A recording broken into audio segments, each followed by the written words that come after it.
उत्तराखंड के टनल में फंसे देश भर के 40 मजदूरों, जिसमें से झारखंड के 15 मजदूर हैं, उन्हें निकालने का प्रयास किया जा रहा है।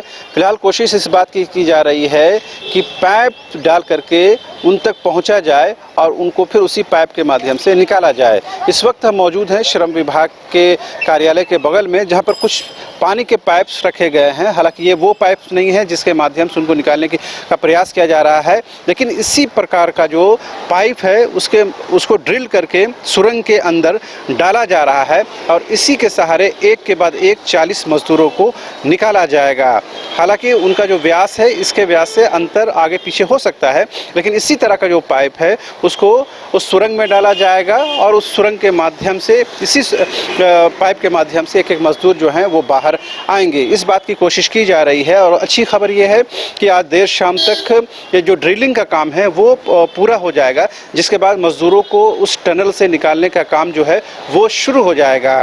क्योंकि बताया ये जा रहा है कि एक पाइप को दूसरे पाइप से जोड़ने के दौरान जो पाइप है वो बेहद गर्म हो जाता है, जिसके ठंडा होने में 2 से 3 घंटे का वक्फा लगता है, जिसकी वजह से रेस्क्यू ऑपरेशन थोड़ा देर चल रहा है या यूँ कहें थोड़ा स्लो चल रहा है। लेकिन इसी प्रकार के पाइप के माध्यम से मजदूरों को बाहर निकालने की कोशिश की जा रही है और फिलहाल उन तक जो भी खाने पीने का सामान हो, जो बातचीत का माध्यम हो, वो छोटे आकार के पाइप को वहाँ पर तक पहुँचाया गया है, जिसके माध्यम से बातचीत भी की जा रही है। और जैसा श्रम विभाग के कंट्रोल रूम के अधीन जो लोग हैं उन लोगों ने बताया है कि झारखंड के 2 मजदूरों से उसी पाइप के माध्यम से बातचीत हुई है।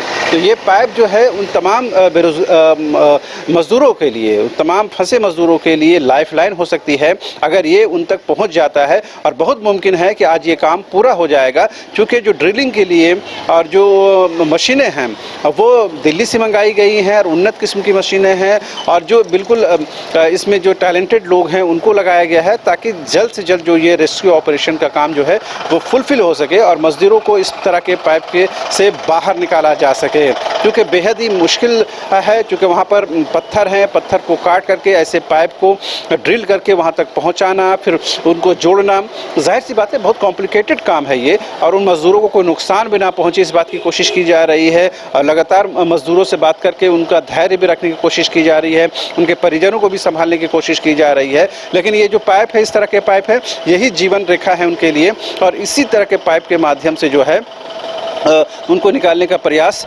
किया जा रहा है। उम्मीद की जानी चाहिए कि छठ के इस शुभ अवसर पर तमाम मजदूर के परिजनों के लिए, तमाम मजदूरों के लिए खुशखबरी आएगी और ताकि वो जो है वो बाहर निकल सके।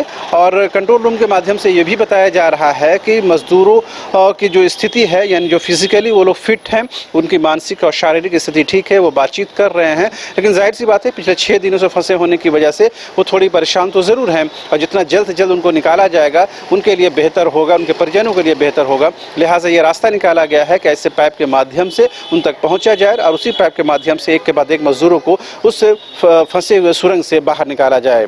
कैमरामैन राजा के साथ राजधानी रांची से शहनवाज। भाई इस विंटर सीजन का क्या प्लान है? फैमिली पिकनिक चलते हैं, खुद बनाएंगे और मजे से खाएंगे। इससे अच्छा वाइल्ड वादी वाटर पार्क में फैमिली पिकनिक चलते हैं, जहां इस विंटर सीजन 15 नवंबर से वाइल्ड वादी लेकर आ रहे हैं। पिकनिक स्पॉट जहां चिकन चावल के साथ सारे इंग्रेडिएंट्स, चूल्हा और लकड़ी भी मिलेगी। खुद बनाएंगे और मजे से खाएंगे। और बच्चों का क्या? फ्लावर पार्क, ट्रैम्पोलियन पार्क और हर संडे न्यू इवेंट्स भी तो होंगे। अधिक जानकारी के लिए विजिट वाइल्ड वादी वाटर पार्क रांची। IIT जी नीट एस्पिरेंट्स के सपने को पंख देने आ गया है कंप्लीट सॉल्यूशन इंस्टीट्यूट। यहाँ है smart classroom, 1-to-1 doubt clearing session, ask the expert, video solution और भी बहुत कुछ। मतलब हम करेंगे आपको गाइड, बनेंगे आपके mentor. Foundation classes from class 6 onwards for your bright future. Visit complete solution institute.